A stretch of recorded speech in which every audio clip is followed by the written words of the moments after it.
Welcome to my YouTube channel crazy designs. आज के इस फोटोशॉप ट्यूटोरियल में हम सीखेंगे हम किस तरह से अपने किसी इमेज पर इस तरह के लाइटनिंग कलर्स अप्लाई कर सकते हैं। तो चलिए शुरू करते हैं। सबसे पहले आप अपने इमेज को ओपन कर लीजिए। फर्स्ट स्टेप में आप यहाँ से जाएंगे एडजस्टमेंट लेयर में और यूज़ करेंगे सॉलिड कलर। यहाँ आने के बाद आप कोई भी कलर यूज़ कर सकते हैं। मैं यहाँ से ब्लू सेलेक्ट करूँगा और यहाँ से ओके कर देंगे। इसका ब्लेंडिंग मोड चेंज करना है, नॉर्मल पे क्लिक करेंगे और यहाँ से यूज़ करेंगे एक्सक्लूजन। मुझे इसकी फिल भी कम करनी है, यहाँ पे मैं 60 टाइप करूँगा और यहाँ से एंटर कर देंगे। नेक्स्ट स्टेप में हम फिर से जाएंगे एडजस्टमेंट लेयर में और इस बार यूज़ करेंगे ग्रेडियंट। यहाँ इस पैनल में आने के बाद ग्रेडियंट की बार पर क्लिक कीजिए, बेसिक्स में जाएंगे, सेकेंड वाला सेलेक्ट कीजिएगा जो एक तरफ से ट्रांसपेरेंट है। इस वाले स्लाइडर पर डबल क्लिक करेंगे और यहाँ से आप कलर चूज़ कर सकते हैं। आप कोई भी कलर चूज़ कर लीजिए। मैं यहाँ से ये रेड में सेलेक्ट करता हूँ और इसके बाद यहाँ से ओके कर देंगे और यहाँ से भी ओके कर देंगे। इसके स्केल को मैं थोड़ा सा इंक्रीज़ करूँगा, 115 टाइप करेंगे। स्टाइल में मैं लीनियर रखूँगा और इसका एंगल 90 डिग्री रखेंगे। इसके बाद आप यहाँ से भी ओके कर दीजिएगा। इसका ब्लेंडिंग मोड भी चेंज करेंगे, नॉर्मल पे क्लिक करेंगे और यहाँ से यूज़ करेंगे स्क्रीन। मुझे इसकी फिल भी कम करनी है, मैं यहाँ पर इसकी भी 60 टाइप करूँगा और यहाँ से एंटर कर देंगे। नेक्स्ट हम फिर से जाएंगे एडजस्टमेंट लेयर में और फिर से यूज़ करेंगे ग्रेडियंट। इस बार मैं इस ग्रेडियंट की बार पर क्लिक करते हुए इसका कलर चेंज करूंगा और इस बार मैं यहाँ से येलोश में जाऊंगा। ये वाला कलर सेलेक्ट करते हैं और यहाँ से ओके कर दीजिएगा। हम इस बार इसका स्टाइल भी चेंज करेंगे, लीनियर पे क्लिक करेंगे और यहाँ से यूज़ करेंगे डायमंड और इसको यूँ मूव करते हुए ऑलमोस्ट यहाँ पे रखते हैं।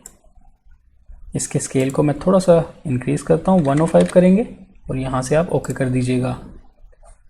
इसका ब्लेंडिंग मोड भी चेंज करेंगे, नॉर्मल पर क्लिक कीजिएगा और यहाँ से यूज़ करेंगे लीनियर डॉज और इसकी फिल को भी हम 60 टाइप करेंगे।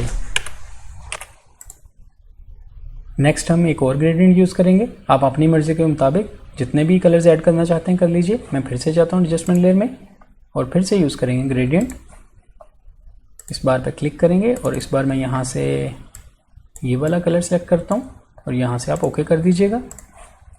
इसको भी मैं स्टाइल में डायमंड सेलेक्ट करूँगा और इसकी पोजीशन मैं यहाँ रखता हूँ और यहाँ से ओके कर देंगे। इसका ब्लेंडिंग मोड भी चेंज करेंगे, यहाँ नॉर्मल पे क्लिक करेंगे और इसका यूज़ करेंगे कलर बर्न।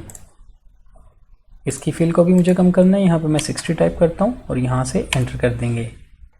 इस तरह इन तमाम एडजस्टमेंट लेयर्स को अप्लाई करने के बाद हमने इनकी फिल्स को कम किया था। अब हम इसकी ओपेसिटी को कम करते हुए इनके रिजल्ट्स देखेंगे। सबसे पहले हम एडजस्टमेंट लेयर में फिर से जाएंगे और यहाँ से यूज़ करेंगे लेवल्स। यहाँ लेवल्स में आने के बाद इस वाले स्लाइडर को मैं राइट की तरफ लेके जाता हूँ। ये देखिए, आप साथ साथ रिजल्ट्स भी देख सकते हैं। मैं यहाँ पे डायरेक्टली 32 टाइप करूँगा और इसके बाद यहाँ से इसको बंद कर देंगे। अब इन तमाम लेयर्स की हम ओपेसिटी को कम या ज़्यादा करते हुए इनके रिजल्ट्स देख सकते हैं। यहाँ पर मैं इसकी ओपेसिटी को 55 टाइप करूँगा और इस वाले कलर की ओपेसिटी को मैं यहाँ पे 60 टाइप करता हूँ। आप अपनी मर्ज़ी के मुताबिक ये देखिए, जैसे जैसे मैं इसकी ओपेसिटीज़ को कम या ज़्यादा कर रहा हूँ आप साथ साथ रिजल्ट्स भी देख सकते हैं। अब इस वाली लेयर की भी ओपेसिटी मैं थोड़ी कम करूँगा, ऑलमोस्ट इसको बहुत ज़्यादा नहीं कम करेंगे, मैं 85 टाइप करूँगा। उसी तरह आप अपनी इमेजेस के मुताबिक इन लेयर्स की ओपेसिटी और फिल को कम या ज़्यादा करते हुए इनके रिजल्ट्स देख सकते हैं। ये देखें, मैं आपको ओरिजिनल इमेज दिखाता हूँ, बिफोर एंड आफ्टर।